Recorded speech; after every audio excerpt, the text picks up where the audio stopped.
जरा कल्पना कीजिए, जहां आज है हरियाली और जीवन, वहां कभी थी बंजर रेत, प्यास और पीड़ा।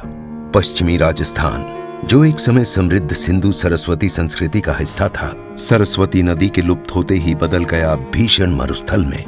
नदियों का अभाव, वर्षा की कमी और लगातार बढ़ते अकालों ने जनता को कर दिया था त्रस्त।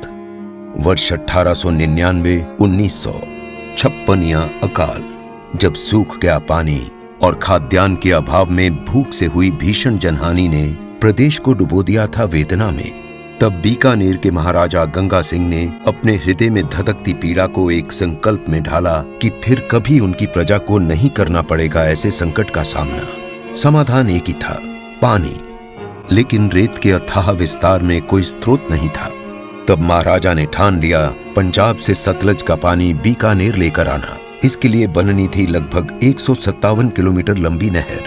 कार्य था कठिन और बहावलपुर रियासत की अनुमति आवश्यक। महाराजा ने पंजाब सरकार की सहमति के लिए किए निरंतर गहन प्रयास। कई वर्षों की कोशिशों के बाद अंततः पंजाब, बहावलपुर और बीकानेर के बीच हुआ त्रिपक्षीय समझौता। 5 दिसंबर 1925 बीकानेर नहर का शिलान्यास।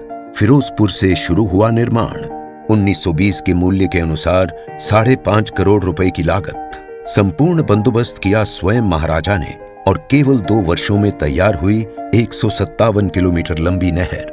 26 अक्टूबर 1927 बीकानेर की धरती पर पहली बार बहा जीवनदायक पानी।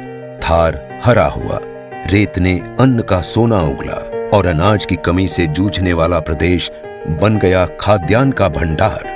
जल्द ही पानी के साथ साथ जन्म लिया उद्योगों ने। Sriganganagar sugar mill, kinnow processing units, कपास जिनिंग मिल्स और ऑयल मिल्स, जिन्होंने जन्म दिया रोजगार और समृद्धि को। आज उसी दृष्टि को आगे बढ़ाते हुए राजस्थान सरकार ने विशेष ध्यान दिया है गंग नहर प्रणाली पर। विगत 2 वर्षों में पश्चिमी राजस्थान के 23 लाख हेक्टेयर सिंचित क्षेत्र के नहरी तंत्र के लिए 4,958 करोड़ रुपए के कार्य स्वीकृत, लगभग 1,394 करोड़ रुपए के कार्य प्रगतिरत और 3,264 करोड़ रुपए के लिए निविदाएं जारी। सिंचित क्षेत्र विकास विभाग ने 1,11,357 हेक्टेयर में 444 करोड़ रुपए लगाकर किया है खालों का पुनरुद्धार। फिरोजपुर फीडर की लाइनिंग, किसानों की वर्षों पुरानी मांग अब पूरी होने की दिशा में। बीकानेर कैनाल की रीलाइनिंग के लिए डीपीआर भी तैयार और जल वितरण में पारदर्शिता हेतु भारत में पहली बार गंग नहर प्रणाली में लागू होगी विश्व स्तरीय ऑटोमेशन तकनीक। 695 करोड़ रुपए की परियोजना।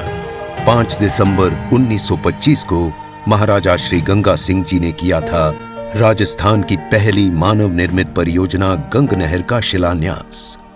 और अब ठीक उसी दिन पूरे 100 वर्ष बाद 5 दिसंबर 2025 को माननीय मुख्यमंत्री श्री भजनलाल शर्मा महाराजा श्री गंगा सिंह जी को श्रद्धांजलि स्वरूप कर रहे हैं गंग नहर शताब्दी समारोह का शुभारंभ। गंग नहर केवल एक नहर नहीं, ये है पश्चिमी राजस्थान की जीवन रेखा। एक शताब्दी लंबी जल यात्रा, पीड़ा से प्रगति तक, सूखे से समृद्धि तक, रेगिस्तान से हरियाली तक। ये है गंग नहर का चमत्कार, जिसे नई दृष्टि और नई प्रतिबद्धता से सशक्त कर रही है भजनलाल सरकार। नव उत्थान, नई पहचान, बढ़ता राजस्थान, हमारा राजस्थान।